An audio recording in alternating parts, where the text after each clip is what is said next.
కవిత విషయంలో stand మార్చుకుంది BRS. మొన్నటి వరకు కవిత వ్యాఖ్యని లైట్ తీసుకున్న పార్టీ అధినేత కూతురని కూడా వదిలిపెట్టేశారు నేతలు. హరీష్ రావుపై కవిత విమర్శల్ని ఇప్పుడు పార్టీ చాలా సీరియస్ గా తీసుకుంది. కవిత హరీష్ రావుపై ఆరోపణలు చేసిన కొద్ది నిమిషాల వ్యవధిలోనే హరీష్ కి మద్దతుగా నిలిచింది బీఆర్ఎస్ పార్టీ. హద్దు దాటితే చర్యలకు ఎవరు అతీతులు కాదు అన్నారు జగదీష్ రెడ్డి. శృతి మించితే కవిత అయినా సరే చర్యలు తప్పవని జగదీష్ రెడ్డి అన్నారు. పార్టీ ఉంటే ఎంత పోతే ఎంత అన్న కవిత వ్యాఖ్యలపై మరి పార్టీ పరంగా చర్యలు తప్పవా? ఇక కవిత ఎపిసోడ్ పై బీఆర్ఎస్ నేతల భేటీ కూడా పూర్తయినట్టుగా తెలుస్తోంది. మా ప్రతినిధి రాకేష్ మనకి లైవ్ లో జాయిన్ అవుతారు మరింత సమాచారంతో.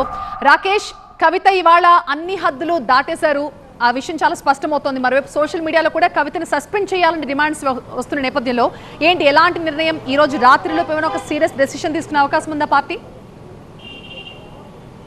ఇది కేవలం కవితకు సంబంధించినటువంటి అంశమే కాదు, పార్టీ భవిష్యత్తు, పార్టీలో ఉన్నటువంటి క్రమశిక్షణ, పార్టీలో కార్యకర్తలకు ఇవ్వబోయేటువంటి ఒక లైన్, వీటికి సంబంధించిన విషయం కాబట్టి కొంత కఠినంగానే నిర్ణయం తీసుకునేటువంటి అవకాశం ఉంటుంది. కుటుంబ సభ్యులైనా, సీనియర్ లీడర్ అయినా, ఇంకో విషయాలన్నీ పక్కన పెట్టి పార్టీకి సంబంధించినటువంటి ఫ్యూచర్ని దృష్టిలో పెట్టుకొని నిర్ణయం తీసుకునేటువంటి అవకాశం కనిపిస్తుంది. ఇంత సుదీర్ఘంగా భేటీ అయ్యారు, ఇంత సుదీర్ఘంగా చర్చ జరుగుతుంది.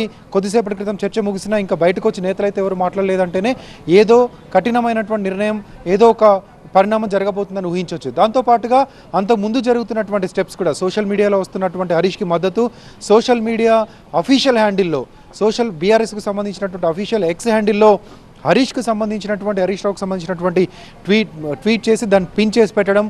కొంతమంది లీడర్లు కూడా, ఎమ్మెల్యేలుగా ఉన్నటువంటి కొంతమంది లీడర్లు కూడా హరీష్కి సంబంధించిన విషయంలో నిన్న మాట్లాడిన మాటలను మద్దతు పలుకుతూ హరీష్ ఫోటోలు, వీడియోలు షేర్ చేస్తూ ఆయనకు మద్దతుగా వరుసగా కొన్ని పోస్టులు చేస్తూ ఉన్నారు.